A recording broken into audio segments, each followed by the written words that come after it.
Achou aí, primeiro livro dos Reis, capítulo de número 2, verso de número 1? Achou? Diga sim. E aproximaram-se os dias da morte de Davi, e deu ele ordem a Salomão, seu filho, dizendo: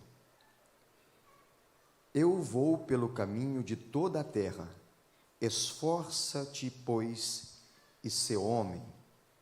Mais uma vez o verso 2. Eu vou pelo caminho de toda a terra, esforça-te, pois, e sê homem. Amém? Amém? Se assente, por favor.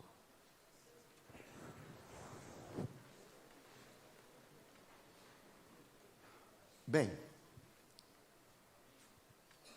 apenas de forma temática, olhando para o âmbito histórico, Davi estava para terminar os seus dias, e terminando os seus dias, sabendo ele já que o seu filho o sucederia, Salomão, vem ele e chama o seu filho para um particular. E nesse particular, ele evidencia para Salomão que ele já está quase partindo. E o conselho que ele poderia dar para Salomão naquela hora era um conselho básico, um conselho que iria nutri-lo na sua caminhada, no seu exercício, em qualquer esfera que Salomão pudesse ali atuar, e diz duas palavrinhas básicas que depois elas seguiriam para uma plataforma, e essa plataforma serviria de base para que aquilo que Davi estava dizendo a Salomão realmente pudesse ser eficaz, que produzisse o efeito desejado. E o que ele disse para Salomão foi: esforça-te. A revista e corrigida, a revista e atualizada, traz a mesma palavra. Mas eu gosto do texto da NVI e também da NTLH, que diz: ser corajoso e ser homem. Esforça-te, ou ser corajoso e ser homem.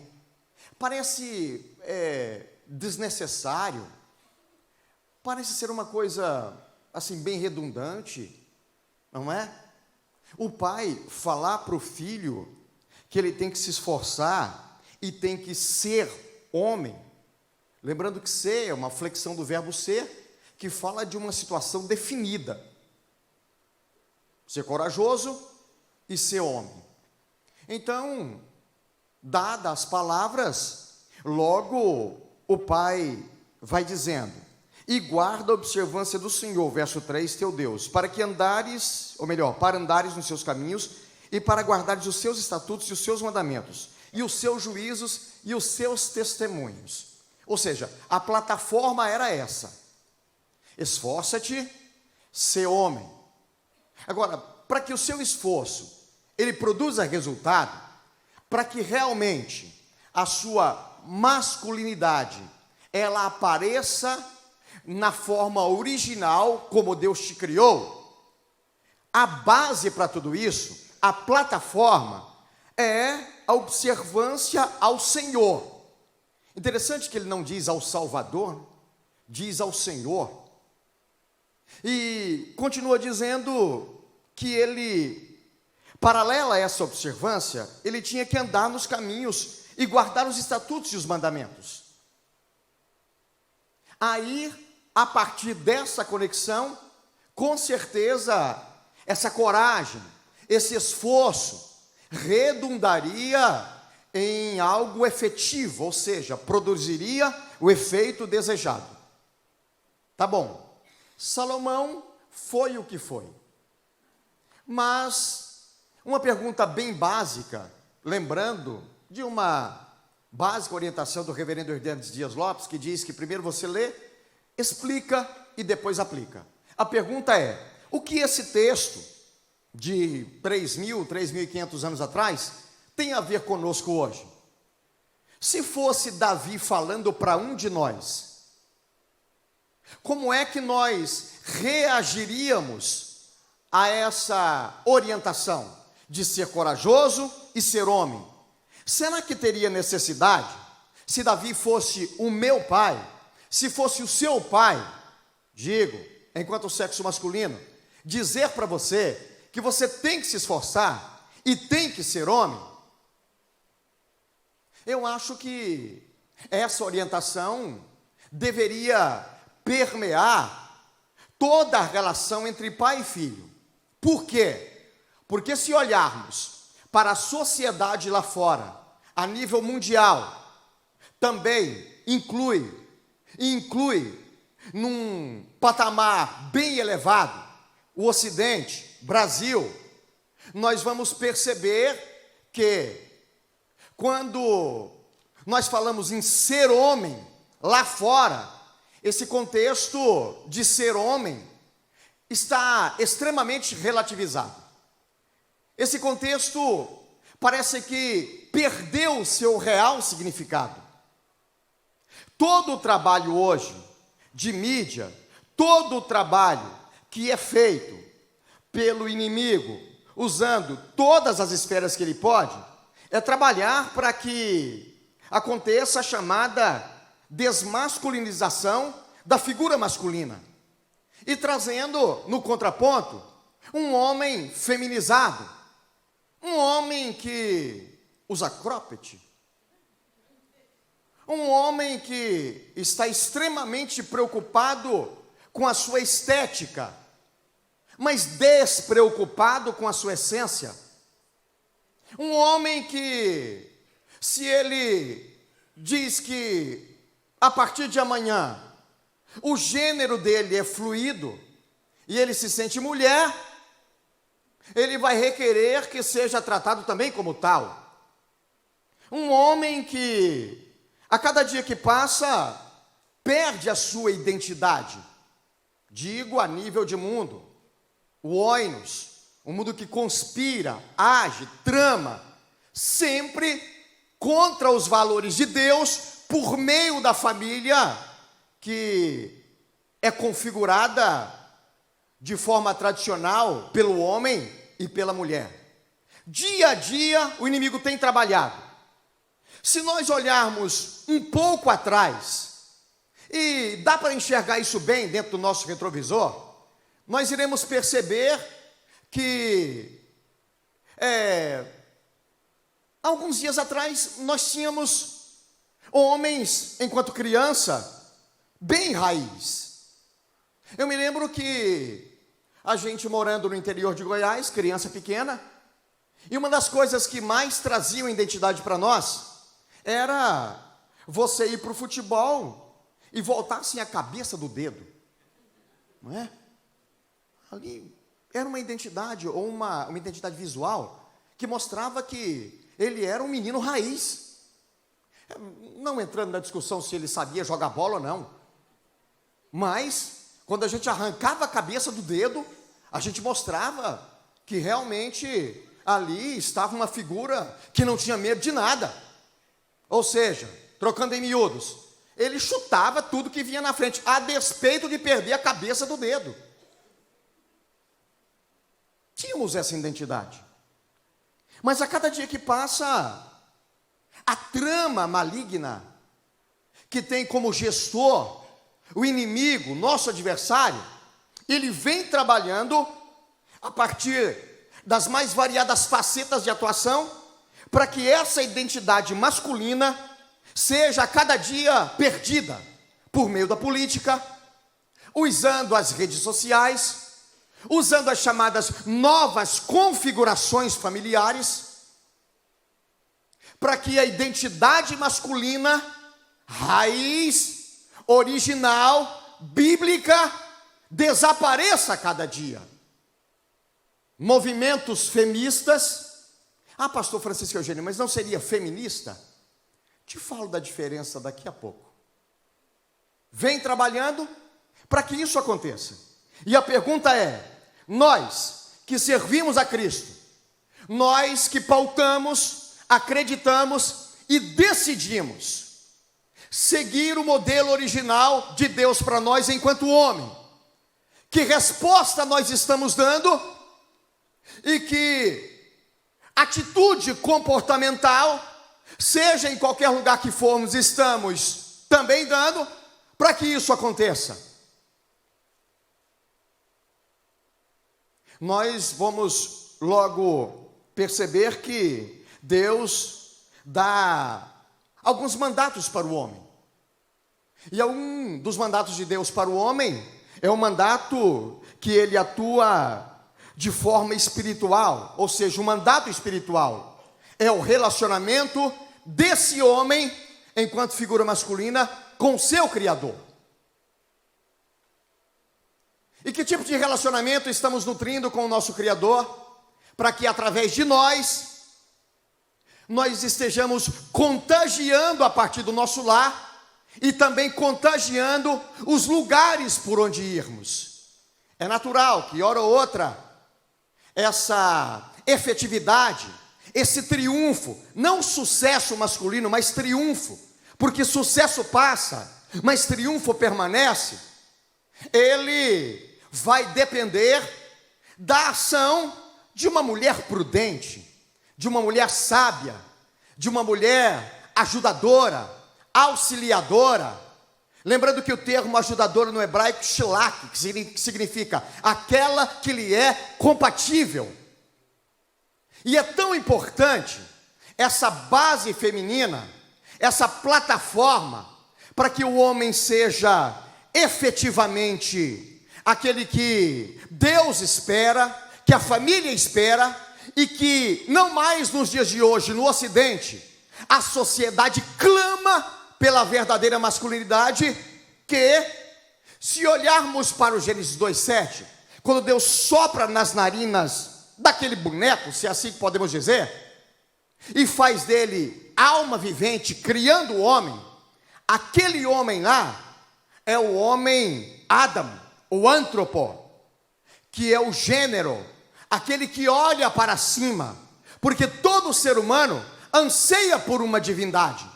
É por isso que existem várias religiões, vários religares. Um para no islamismo, outro para no mormonismo, outro para em outruísmo, mas só aqueles que aceitaram e decidiram seguir a Cristo, eles chegaram através de Cristo no verdadeiro e único Deus que nós servimos. Ele é criado como homem, mas nessa linha de raciocínio, ele só vai se completar quando, no Gênesis capítulo 2, Deus faz a ele uma adjuntora, e nessa adjuntora, ele traz essa adjuntora ao homem, e ele é chamado ali de homem, mas não o antropo, mas é chamado de Adam, um homem que se relaciona com uma mulher. Ou seja, nessa linha de raciocínio, nessa linha de aplicação, o homem só se completa quando há uma mulher do seu lado. Amém, irmãs? E como é que essa figura masculina tem se comportado nesse mandato espiritual, nesse relacionamento com Deus? Como é que nós, homens, estamos nos relacionando com o nosso Criador, para que nós nos enchamos dele e distribuamos, ou melhor, distribuímos, aí é neologismo, né? Essa palavra não tem, aí não dá, e nós venhamos a distribuir e influenciar a partir da nossa casa em todos os sentidos. Como isso está acontecendo? Isso acontece quando, na nossa relação com Deus, ela consegue, acima de tudo, nos trazer hombridade. Diga hombridade. Hombridade é honradez, é dignidade. Hombridade é nobreza de caráter. Não é um mero discurso, mas é um estilo de vida, é um modo de viver. A sociedade clama por homens cheios de hombridade, homens que se fazem semelhantes a Cristo. À luz do Evangelho de João, capítulo 13, versículo 5, quando Jesus disse: como eu vos dei o exemplo, assim fazei vós também. João 19,5, Jesus já esbofeteado, já cuspido, já surrado, é apresentado a Pilatos. E Pilatos vira para os sacerdotes judaicos e diz na segunda parte do verso 5: eis o homem. Para Pilatos, era uma ação de desdém.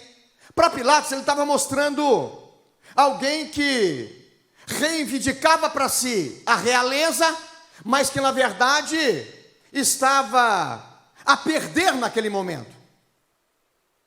Mas o exemplo que Jesus deu não é esse.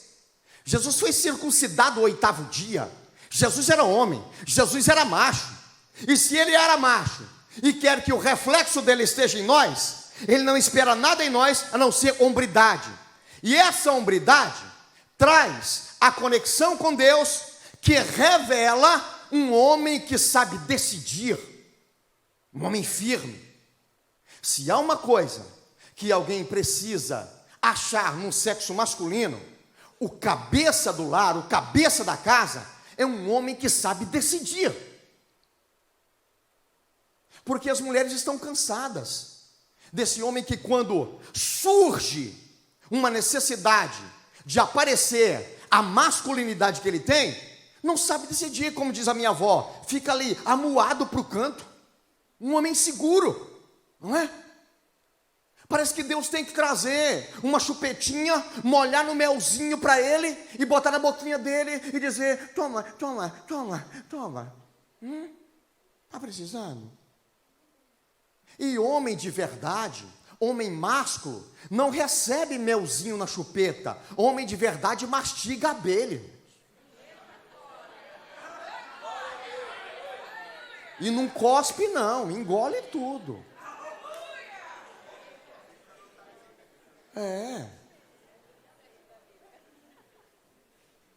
Essa relação tem que aparecer, tem que ser aparente. E a indecisão cria instabilidade no lar.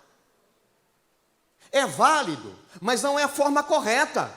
Quando uma mulher toma pé do lar e sai para decidir as coisas.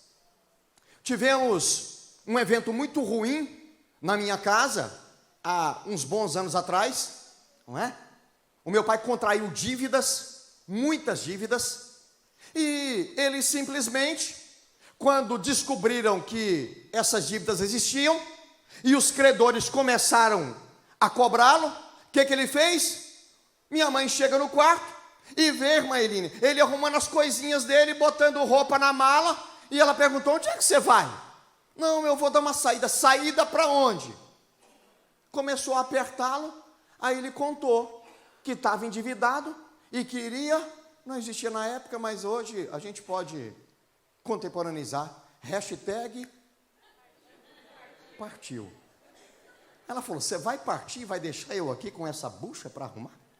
Não, meu filho, tira as roupinhas da mala, coloca a mala em cima do guarda-roupa, conta para mim quem são os seus credores e a gente vai orar a Deus, vai trabalhar e vamos pagar as nossas contas. Deu certo, mas não era o certo, pastor Nilton. Tinha que partir dele. Deus os abençoou, pagaram todas as contas, mudaram de uma casa pequena para uma casa maior. E de repente, quando alguém ia visitá-los, o meu pai falava: eu me envolvi em umas dívidas, mas consegui pagar todas. Eu fui muito homem para pagar. E minha mãe está lá olhando do outro lado. Aí a gente comprou essa casa aqui, pastor Lediel. E eu mandei fazer isso, mandei fazer aquilo. E minha mãe está lá caladinha, olhando do outro lado. Foi nada. Foi tudo ela. Mas, sábia como era, refreando a boca, não é? Ela resolveu deixar que aquela figura masculina aparecesse como protagonista principal daquela história, sem que realmente o fosse. Eu sei, conhecendo a mãe que eu tenho, que não foi fácil, a partir da figura feminina e também da mãe que eu tenho, não foi fácil ficar calada. Não foi fácil, não é? Uma mulher encontrou com a outra e disse: fulana, você fica muito feia com esse cabelo preso. A outra responde: você fica muito feio com esse cabelo preso. Solta. A outra respondeu: e você, fulana, fica muito chata com essa língua solta. Prende.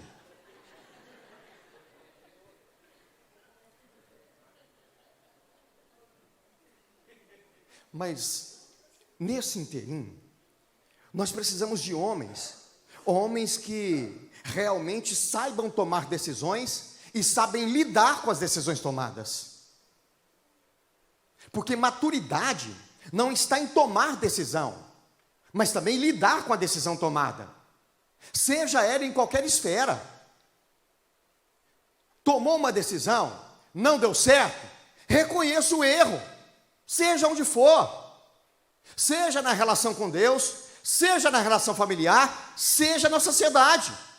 Eu tive um exemplo muito ruim em casa, criou uma instabilidade, porém, naquele momento, Deus usou uma figura que não deveria ser usada para instalar a ordem. Deus deu um outro mandato para o homem, que é o mandato social, que é o relacionamento com a família. Nós, enquanto figura masculina, somos responsáveis por estar tomando iniciativa e ter a predisposição de levar a nossa família a Deus. A responsabilidade é nossa. É evidente que alguns homens saem de manhã, só retornam à noite, mas isso não os exime de, em algum momento do dia, talvez à noite, estar reunindo a família e conclamando a família para chegar mais perto de Deus. É trabalho nosso. Felizes são os filhos que pegam o pai orando. Bem-aventurado, mais do que felizes, são os filhos que oram junto com os pais. 4 crianças estavam brincando e de repente uma criança virou para as outras e disse: vocês conhecem o meu pai? O meu pai é amigo do governador aqui do estado. Aí um outro disse: mas o meu pai, ele conhece muito o prefeito não sai lá de casa. Aí o outro garoto disse: mas vocês estão por fora, porque o meu pai, ele é amigo do chefe de segurança da cidade, o chefe da polícia, ninguém prende o meu pai. E o quarto garoto olhando para aquilo, e eles perguntaram: e o seu pai, conhece quem? Ele respondeu: o meu pai conhece Deus.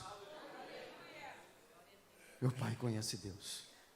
Eu me lembro que há uns 15 anos atrás, estava eu no bairro onde congregava antes de ir para a igreja sede lá em Goiânia, e uma festividade de adolescentes. Os meninos cantando, tal, de repente, eu procurando o pregador, pastor Nilton, de paletó e gravata, e cadê? Não acho. Aí chamam o pregador. Quando chama, vem um garoto com a camiseta para fora, aquela calça com 26 bolsos, aquela que alguém vai no aniversário de criança para enfiar salgado e brigadeiro. Um tênis, daquele tênis que os skatistas usam, bem radicalmente sujo. Falei: não é possível. Como é que deixaram esse menino pregar aí? Não vai dar certo, não vai dar certo. E o religioso, o obreiro aqui, não é? Querendo interpelar. De repente o garoto pegou o violão, começou a louvar, e o ambiente mudou. A esfera mudou, o Espírito Santo começou a trabalhar. O Espírito Santo começou a atuar. Daí ele começou a pregar, e você sabe que a mensagem muitas vezes é definida por uma frase que você ouve, por uma ilustração que você ouve. E lá no meio da mensagem, ele foi contar a história dele com o pai dele. E ele definiu a história dele com o pai dele numa seguinte frase. Ele disse: o meu pai me ganhou para Jesus. Eu falei: pronto. Aí já está valendo. O meu pai me ganhou para Jesus. Meus irmãos, se tem um lugar onde a gente tem que atuar no trabalho missionário como pai, é a partir de dentro da nossa casa, é a partir de dentro do nosso lar. Os nossos filhos, a nossa casa, pastor Lidiel, espera no mínimo de nós uma relação com Deus tal, que eles olhem para nós e diz: eu quero servir o Deus que o meu pai serve. Lembra quando Josué está para encerrar o seu ofício ministerial, que ele coloca toda a família de Deus ao pé, ou melhor, da além do Jordão, para tomar posse da terra? No capítulo 23, capítulo 24, ele chama toda a família, relembra, rememoriza aquilo que Deus já havia falado. Lá no verso 13, ele diz: se vos parece mal servir ao Senhor e servir os deuses, amorreus, jebuseus, que estão aqui no rio, vocês podem fazer o que quiserem, ponto e vírgula. Ele diz: porém, eu e a minha casa serviremos ao Senhor. Daí a gente pode entrar numa entrelinha do texto, olhar por trás dele e imaginar a cena. E a esposa e os filhos de Josué não vão falar nada? Só o pai fala.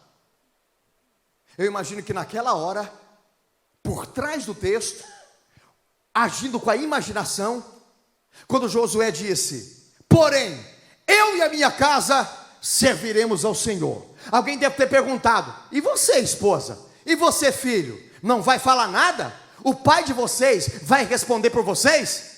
Se eles tivessem a chance de ser perguntado, com certeza eles diriam: nós obedecemos e respeitamos o que o nosso pai prega, porque somos testemunhas do que ele vive. Oh, aleluia! O meu pai está apto por responder pelo nosso lar, porque somos testemunhas do que ele vive em casa. O meu pai não é um Naamã que sai para a rua, vai para a guerra, arrebenta com todos os exércitos, mas chega em casa, arranca a armadura e para nós ele é leproso. O meu pai não é Naamã. O meu pai guerreia aqui dentro para proteger a família. O meu pai guerreia aqui dentro para proteger a nossa casa. O nosso pai nos liga com Deus através do teu testemunho. O meu pai, ele pode responder pela nossa casa, porque nós somos testemunhas do que ele vive. Aleluia. Mandato social, relação com a família, uma família que espera ser protegida. Efésios 5:25, Paulo dá logo a orientação: vós maridos, amai a vossa esposa, como Cristo amou a igreja e a si mesmo se entregou por ela. Então nós homens temos que protegê-la. Se nós temos que protegê-la, eu quero trazer um dado, infelizmente corriqueiro. Eu estava numa aula e de repente foi uma delegada de polícia para dar uma palestra sobre violência doméstica. Começou a falar, lá no meio da palestra, ela começa a dizer assim: vocês estão pensando que violência doméstica acontece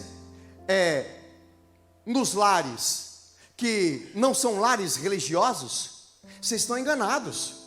Em lares religiosos evangélicos acontece também violência doméstica. E eu quase aqui no segundo banco, na frente dela, falei: não, eu não vou aceitar ela falar isso. Ela está querendo denegrir a imagem dos evangélicos.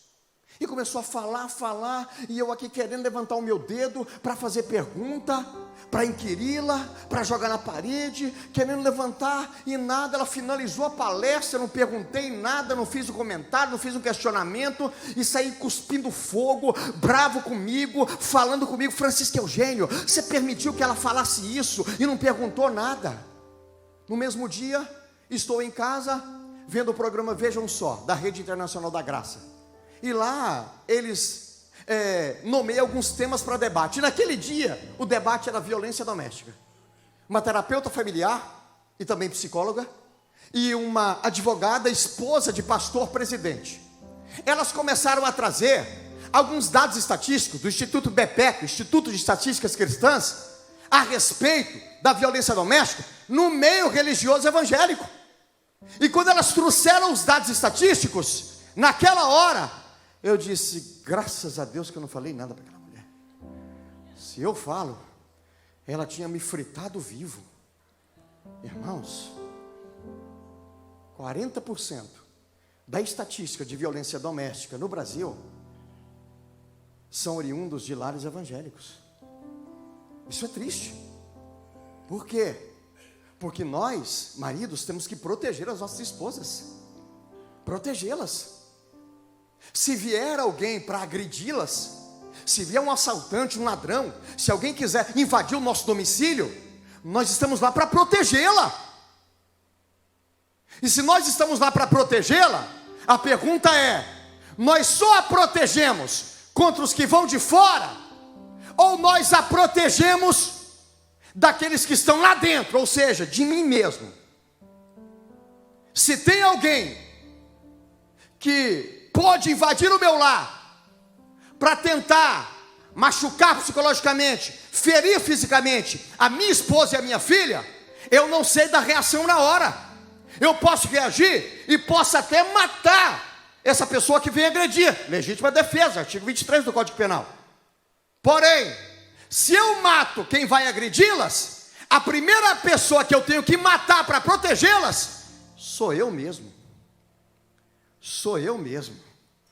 Todo dia eu tenho que matar a minha natureza, para que elas sejam protegidas da minha fala, para que elas sejam protegidas do meu grito, para que elas sejam protegidas da violência moral, para que elas sejam protegidas da violência emocional, para que elas sejam protegidas da violência patrimonial, para que elas sejam protegidas da violência física. Está entendendo? Porque não adianta gritar. Não adianta o homem gritar achando que vai resolver. O bispo Desmond Tutu, o Prêmio Nobel da Paz dos anos 80, diz que aprendeu com seu pai, que sempre lhe ensinava dizendo: não levante a sua voz, melhore os seus argumentos. Não é gritando, é falando. E Jesus trouxe homens aqui para curar nessa noite. Jesus trouxe homens aqui para serem curados nessa noite. Oh, aleluia! Você tem que proteger a sua esposa e os seus filhos de você mesmo. Há algo de Deus aqui descendo nesse lugar para curar.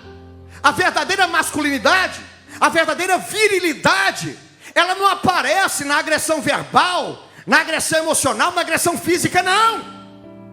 Até porque há um provérbio judaico que diz que o rosto de uma mulher não foi feito para um punho de um homem, mas sim para os seus lábios. Eu tiro essa lá do fundo do baú, irmãos. Falo isso, as irmãs ficam me olhando, parece que não sei, não bate nem uma palminha com a unha, não diz nem tá certo, pastor, é assim mesmo. Eu não sou daqueles pregadores, mas vou dar uma daqueles pregadores, pastor Guiar. Eu vou repetir porque você não entendeu. Porque se tivesse entendido, já teria reagido. Vamos ver se isso funciona. Há um provérbio judaico que diz que o rosto de uma mulher não foi feito para um punho de um homem, mas sim para os seus lábios.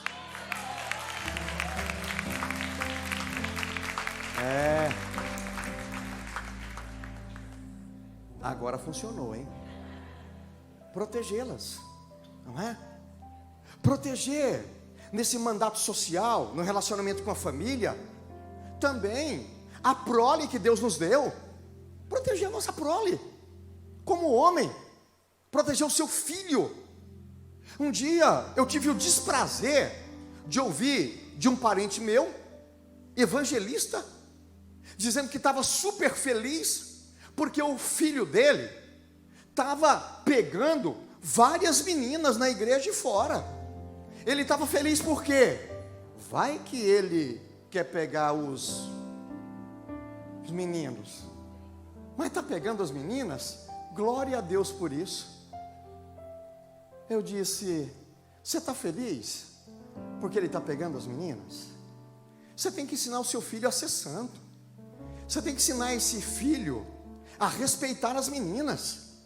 E se as meninas que ele pega fosse uma de suas filhas, você ficaria feliz também? Não é porque é homem que a gente tem que achar que eles têm que sair pegando todas, para não dar vazão, para não dar liberdade à homossexualidade. Até porque existe o bissexual, não é? De dia é João, à noite é Maria, não é? Existe o tal do gênero fluido. Durante o dia se sente homem, mas à noite se sente mulher. E aí vai. E nesse mandato social com a família, pai, também mãe, vamos estar preparados para lidar com uma situação que a qualquer momento pode acontecer dentro do nosso lar.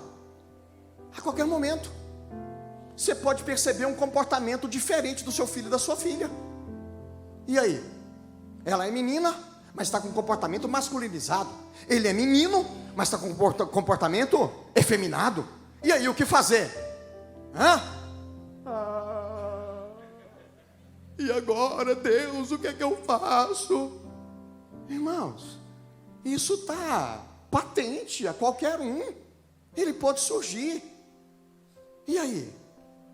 Nós não podemos seguir a orientação de alguns que passam por nós, a partir de Goiânia, talvez aqui, que vão pregar só para jovens, e de forma irresponsável, trata esse quesito homossexualidade, achincalhando, arrazoando, porque tem alguém da minha família, que tinha um ofício de pregador, pregou num congresso de jovens para 6.000 pessoas em Goiânia. Um ano depois, ele chegou para a mãe e para o pai, e disse que estava a partir daquele dia assumindo a homossexualidade. E a primeira chance que eu tive de falar com ele, ele disse: está cheio de gente na igreja. E o Instituto PEPEC, o Instituto de Estatísticas Cristãs, numa pesquisa recente, última de 2021, o Evangélico Solteiro e o Sexo, ele diz de 17.000 pessoas entrevistadas, sendo virtual, mas 14.000 respostas sendo consideradas válidas, 13,5% dos que estão entre nós, jovens, têm desejo do relacionamento homossexual. 9% já experimentaram. 6,5% vivem a prática da homossexualidade e está normalmente frequentando a casa. E aí, como é que nós vamos lidar? Nós não podemos seguir a orientação e a imitação desses tais pregadores, que principalmente para entreter os meninos e meninas, vão pregar e diz para a menina: você quer saber se ele é homem mesmo? Então, dá uma manga para ele chupar, e vê como é que ele chupa a manga. Aí de repente, quando ele fala isso, a igreja toda vira uma gargalhada. Você quer saber se ele é homem mesmo? E pode ser um pretenso cônjuge seu? Vê como é que ele mata barata, se é assim ou se é assim. Aí todo mundo cai na gargalhada. Vê como é que ele se comporta, é como Homem-Aranha, fica toda hora assim. A igreja cai na gargalhada. Aí ele me disse: a maioria que está lá não quer assumir a homossexualidade, não quer assumir porque sabe que o propósito original de Deus não é isso, não quer, porque sabe que a prática da homossexualidade é pecado. Aí vem um irresponsável desse e pega algo que é tão sério na vida desse menino ou dessa menina, tão sério que pode redundar na perdição eterna sem Deus, e fica achincalhando, traz isso para gozação. E aí eu me lembro do que o Douglas Gonçalves do Jesus Cop disse, que nós não podemos rir, dar gargalhadas daquilo que faz o nosso Deus chorar. Oh, aleluia! Nós não podemos rir, pastor Lediel, nós não podemos dar gargalhadas daquilo que faz o nosso Deus chorar. É sério, meus irmãos. E Deus está levantando líderes, pastores instruídos. Deus está trabalhando no coração de pais. Ei, meu irmão, o seu filho não foi destinado à prática da homossexualidade. A igreja não é reduto disso, meu irmão. Ele tem problema, ela tem falha, a luta é grande. Deus vai usar você, papai, na tua casa. Deus vai usar você, mamãe, na tua casa. E quando eles estiverem aqui entre nós, eles vão perceber, vão introjetar que Deus, na figura daqueles que estão congregando fraternalmente, está os ajudando para que eles saiam desta prática e assumam o propósito original de Deus, para a glória dele e satisfação pessoal de quem está vivendo. Pastor, mas pode pregar? Não pode não, deve, meu irmão, deve. Mas e aí? Estão tramando. tramando a tal ponto de estarem agora querendo criar o tal do Ministério da Verdade. E o que é o Ministério da Verdade? O Ministério da Verdade, segundo eles, é para combater a desinformação, é trazer uma legislação para tirar de circulação, especialmente das redes sociais, o que eles consideram fake news e os conteúdos antidemocráticos. Agora a pergunta é, para eles, pastor Nilton, o que é fake news? Para eles, o que é conteúdo antidemocrático? Só mostra a vitrine, mas não especifica, não troca em miúdos. E a persistir por isso, e isso entrando em vigor, daqui a pouco vão querer nos silenciar. Por quê? Porque eles vão determinar o que é ato antidemocrático. Só que detalhe, na ADO 26, que o STF julgou em junho de 2019, a ADO 26, uma ação direta de inconstitucionalidade por omissão, é quando há uma demanda social que toma proporção e o legislativo e o executivo não tomam parte disso para legislar. Aí o STF diz, me dá aqui, eu legislo, eu crio a lei, depois vocês se viram. Que foi criada a equiparação ao racismo, da criminalização, da homofobia e da transfobia. Agora detalhe, quem foi defender a ação proposta pelo PPS foi o Dr. Paulo Iotti, um advogado paulista, gay assumido. Confere lá, no minuto 19, dos 31 minutos da sua sustentação oral, ele virou e disse, ei, os religiosos, os padres, os pastores, não precisa ter medo, nós não vamos obrigar ninguém a se calar. Por quê? Porque se eles dizem que a prática homossexual é pecado, para eles é pecado, para mim é subjetivo, eu não creio que é, mas para eles sim. Mas se disser que o homossexual é um ser podre, sujo, que tem que morrer, que tem que ser espancado, que tem que ser agredido, aí é outra história. Irmão, dando ele esse adendo ou não, ninguém vai calar a igreja. Ninguém vai calar a igreja. Nós sempre vamos propagar que a prática homossexual, ela é pecado, o lesbianismo é pecado, meu irmão. Nós sempre vamos propagar, a despeito do que aconteça, venha o que vier, a despeito do sangue descer para a canela, ninguém vai parar a igreja. A igreja sou eu, a igreja é você, a igreja é a família, e Deus conta com homens e mulheres corajosos, que sempre vão fazer a defesa do verdadeiro evangelho. Para finalizar, nesse mandato social com a família, proteção, proteger as mulheres, as esposas. Proteger como? Ah, pastor, a gente vai proteger elas sendo os ajudadores na tarefa de casa. Ajudador? Quem disse que a tarefa é dela para você ajudá-la? Tem nada de ajudar. Você vai fazer a sua parte, filhão. Não é? Dei os parabéns ao pastor Aguiar e disse que vou levar a ideia dos reparadores lá para Goiás. Excelente. Não é? Foi mostrado aqui de manhã, foi mostrado à noite. Só que eu dei uma olhada e fiz uma leitura. Não é? Alguns irmãos lá arrumando as casas do lado de fora, as casas dos outros. Alguns aí propensos a arrumar. Aí algumas esposas perguntando, e a minha? E lá em casa, não vai mexer não, filho? Tem uma torneira pingando lá, tem mais de 30 dias. Cadê o reparador? Tem uma lâmpada lá que tem mais de um mês que a gente está no escuro. Cadê? E aí? Daí eu fiz uma pesquisa e vi, isso serve para você, jovem, que a força, a produção de força, de exercício físico de força, ela gera um nível de testosterona a mais no homem. Sabia disso, irmão? Então, irmãzinha, se o seu marido está com nível baixo, Bota ele para fazer força. Vai lá. O marido chegou para a mulher e disse assim: meu bem, hoje à noite nós vamos tentar uma posição diferente. A esposa respondeu: beleza, vamos tentar uma posição diferente. Você vai para frente da pia e dá uma geral, e eu deito no sofá e vou ver televisão.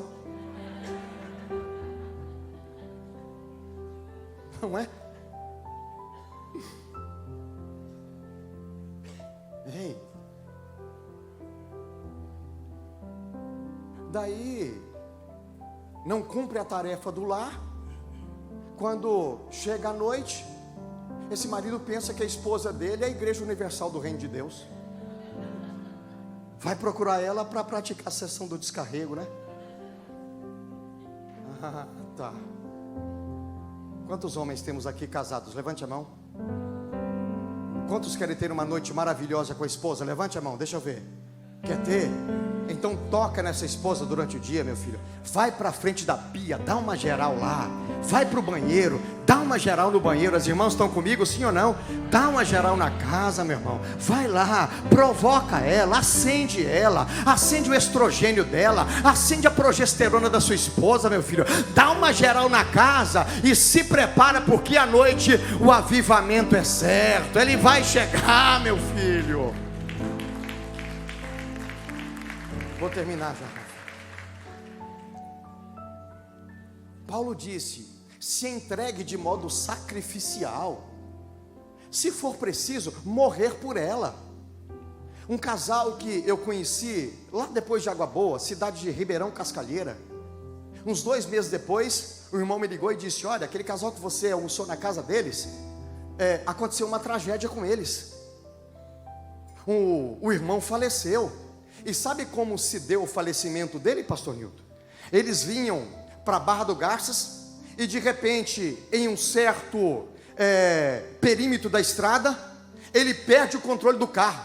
Quando ele perde o controle, ele percebe, pastor Lediel, que o carro vai bater do lado da esposa.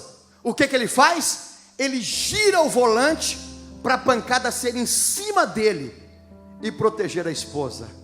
Assim, a perícia analisou o acidente depois. Eu disse: esse literalmente sacrificou a própria vida pela sua esposa. Aleluia. Ei, meus irmãos, mandato social. E você, irmã, trata de ajudar também, não é? Ajuda. Até hoje você criou essa mania porque aprendeu isso na sua casa, que você tem que levar os seus filhos para a cama. Está aí esse menino de 5, 8, 10 anos, como dizem em Goiás, esse mutrecão, essa mutrecona de menina, dormindo no meio do casal. Um casal lá da igreja onde eu congrego.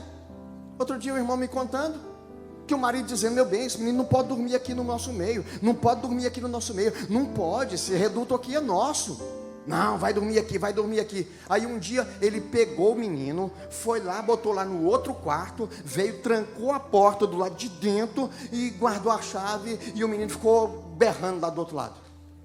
Sabe o que a esposa fez no outro dia? Ele saiu para o trabalho, ela pegou o menino, pastor Guiar, pegou as coisas aí, vazou para a casa da mãe dela. Que é isso? Irmã, seja inteligente. Com você está a plataforma, adjuntora, auxiliadora. Primeiro o casal, e está mais do que provado, científica e empiricamente, por ciência e por experiência, que a esposa ama muito mais o marido do que os filhos, pelo menos por um motivo básico. E eu te provo. Está provado por ciência e por experiência que a esposa ama muito mais o marido do que os filhos, porque os filhos, ela tem coragem de deixar com a vizinha.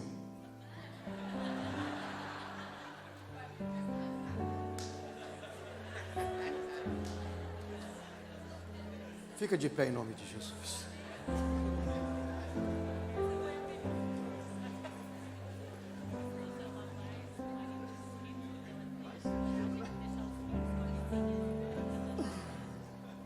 Aleluia. Aleluia. A nossa família espera a proteção da nossa parte.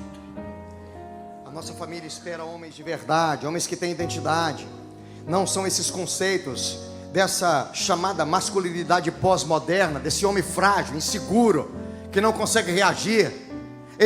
Essas coisas podem até bater na porta da sua casa, irmão, mas não vai entrar em nome de Jesus, porque vai achar um homem com uma identidade masculina, uma identidade cheia de hombridade, uma identidade original de Deus, aleluia. Os seus filhos estarão seguros, a sua esposa estará segura em você, meu irmão. Por quê? Porque a graça de Deus sempre está sendo derramada aqui nesse lugar, via palavra, via orientação de cursos, via abordagem individual, via ajuda espiritual, via ajuda psicológica. Ei, meu irmão, só pelo que eu vi aqui, desde amanhã até agora, você, irmão que é homem, você tem vários mecanismos aqui nesse lugar de estar vivendo a verdadeira masculinidade. E essa verdadeira masculinidade tem que ser introjetada, tem que ser vivida, porque essa sociedade lá fora, essa sociedade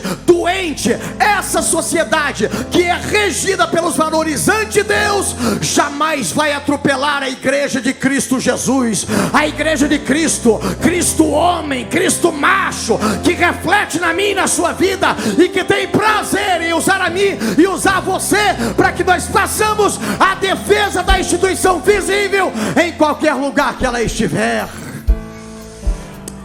Aleluia.